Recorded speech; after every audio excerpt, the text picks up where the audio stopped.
Eu penso que houve uma tentativa, particularmente da Meta, que tem o Facebook, no sentido de se recriar como uma espécie de entidade supraestadual, criando instituições próprias, tendo a pretensão até de criar instituições jurisdicionais próprias, com até várias instâncias, e, no fundo, dir-se-á, é um Estado dentro de outro Estado? Não, é um Estado dentro de vários Estados, ou uma tentativa de se recriar como um supra-Estado, enfim, impondo muitas vezes as suas próprias regras aos Estados. Isso há uma tentativa clara, houve uma tentativa clara da Meta. Aliás, há uma tese, enfim, de mestrado de uma brasileira, de uma juíza brasileira, de que eu sou orientador, a doutora Letícia Melo, que, julgo eu, será particularmente interessante na forma como aborda esta mesma questão, excluindo a ideia de que há um constitucionalismo, mas falando, digamos, da pretensão, e criticando um pouco a pretensão de estruturas como a Meta de se imporem aos Estados. Claro que esta imposição é algo que tem envolvido, sobretudo por parte da Europa, uma reação. A Europa tem aprovado regulamentação, muitas vezes constrangedora das plataformas, não só do Facebook, mas das outras plataformas. Eu não estou, neste momento, a defender a normação europeia, estou apenas a dizer o que existe. Por exemplo, na Alemanha, quando houve a lei NetzID a propósito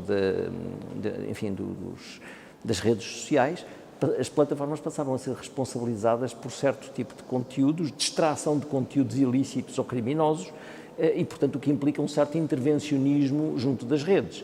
Portanto, há uma reação, aquilo que eu posso dizer é uma reação quer dos Estados, quer da própria União Europeia, no sentido de limitar o poder das redes sociais no espaço europeu. Nos Estados Unidos da América tem sido uma situação diferente, dado que, como se foi dito há pouco, o Supremo Tribunal Federal, de alguma forma, não responsabiliza, nem as leis, nem a Justiça têm responsabilizado as redes pelos seus conteúdos e até por conteúdos ilícitos que muitas vezes estão presentes. Todavia, e aquilo que se importa dizer é que essas redes e essas plataformas, peço desculpa, nascem nos Estados Unidos da América e são elas que se expandem dos Estados Unidos para outros continentes.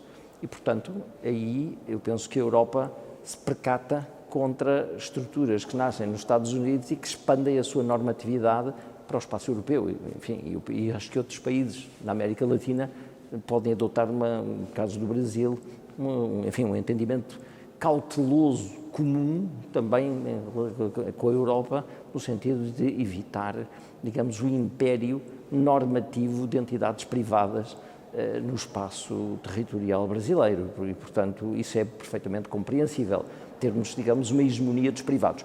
Aliás, sobre essa matéria, eu gostaria de lembrar aquilo que aconteceu no período da invasão do Capitólio, porque uma coisa foi a condenação da invasão do Capitólio e até, de alguma forma, a suspensão de contas de uma série de entidades e de um ex-presidente que terá incitado ao fenómeno, que é um fenómeno antidemocrático e anticonstitucional.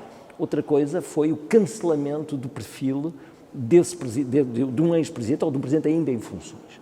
E esse aspecto teve uma má reação na Europa, porque a própria ex-primeira-ministra Merkel, um ministro das Finanças de França e um comissário europeu disseram, bom, então estamos aqui a chegar a um ponto em que as redes, num quadro de cartel, não é, decidiram cancelar o perfil de um presidente ainda em exercício de funções. Porque uma coisa é suspender durante um período confuso, outra coisa é cancelar um perfil. Ora bem, imaginemos nós se um dia estas mesmas redes privadas fazem a mesma coisa relativamente a dirigentes europeus e a dirigentes democráticos europeus. Portanto, isso será dar um poder imenso, digamos, a entidades privadas, não é? Numa comunicação de massas, que não é uma comunicação unilateral, todos nós utilizamos as redes, não é? Portanto, a liberdade de expressão e o pluralismo já hoje em dia são inseparáveis das redes.